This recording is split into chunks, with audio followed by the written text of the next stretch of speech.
रहे थे और हमने विपक्ष के नेता को बहुत समय दिया और अच्छी बात है, उन्होंने अपनी बात रखी। उन्होंने अपने 900 संस्थान के बारे में पूछा तो हमने बता दिया कोई बजट नहीं है, आपके सामने कहा है।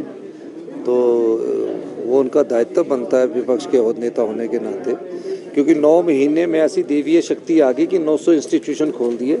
कोई लेक्चरर भर्ती नहीं किया, कोई टीजीटी भर्ती नहीं किया, कोई टीचर भर्ती नहीं किया, पर संस्थान खुल गए। तो उन्होंने सोचा कोई भगवान आकर इन संस्थानों को चलाएगा, उस मुद्दे पर उन्होंने बात रखी। तो ये अपना जो ध्यान है वो जनता की तरफ लाने के लिए मुद्दा लाया जाता है। ऐसे क्या मेरिट के आधार पर सरकार बहाल करेगी? देखिए, हमने बोला नीड बेस्ड जहाँ होगा, पहले हम शिक्षकों की भर्ती करेंगे।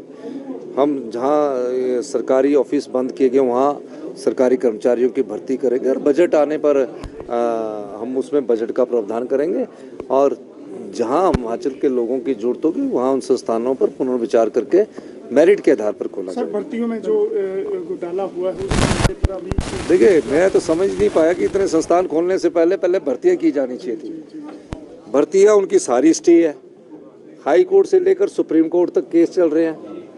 और इस दृष्टिकोण से अगर वो अपना कार्य कर रहे हैं तो मेरा ये मानना है कि हमें पूरी तरह से अब सब प्रकार से बात लेकर आगे बढ़ना है। और जहाँ कोई भी बच्चा, अगर एक भी बच्चा शिक्षा से वंचित नहीं रहेगा, हमारी सरकार का ये कटिबद्ध है इसके लिए।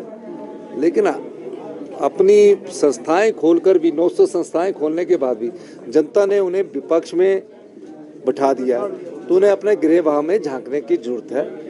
इसका मतलब है कि वो संस्थाएं राजनीतिक रोटियां सेकने के लिए खोले गए थे। अभी मैं धन्यवाद करना चाहूँगा हमारे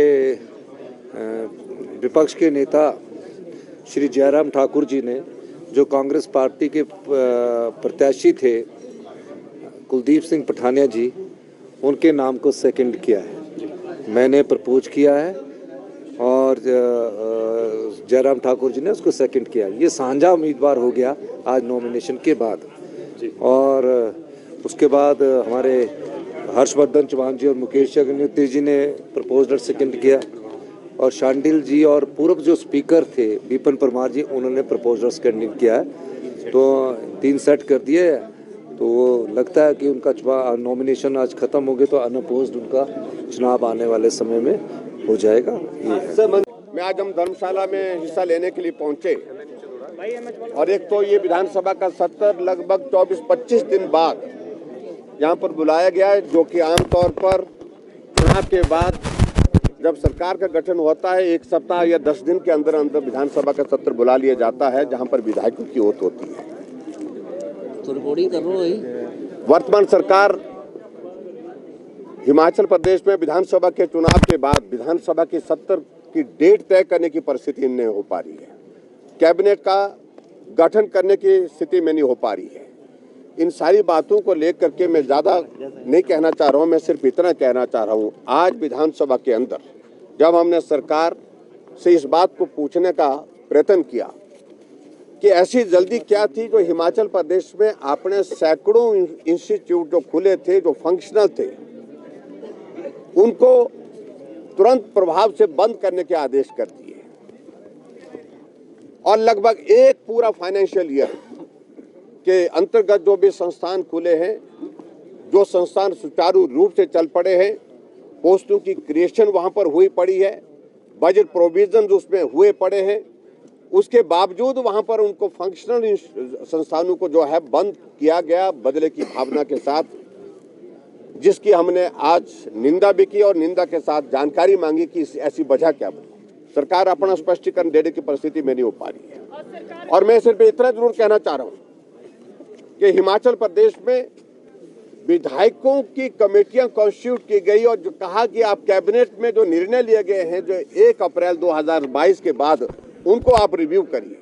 ये तमाशा बना दिया हिमाचल प्रदेश में, आज तक के इतिहास में कभी नहीं हुआ।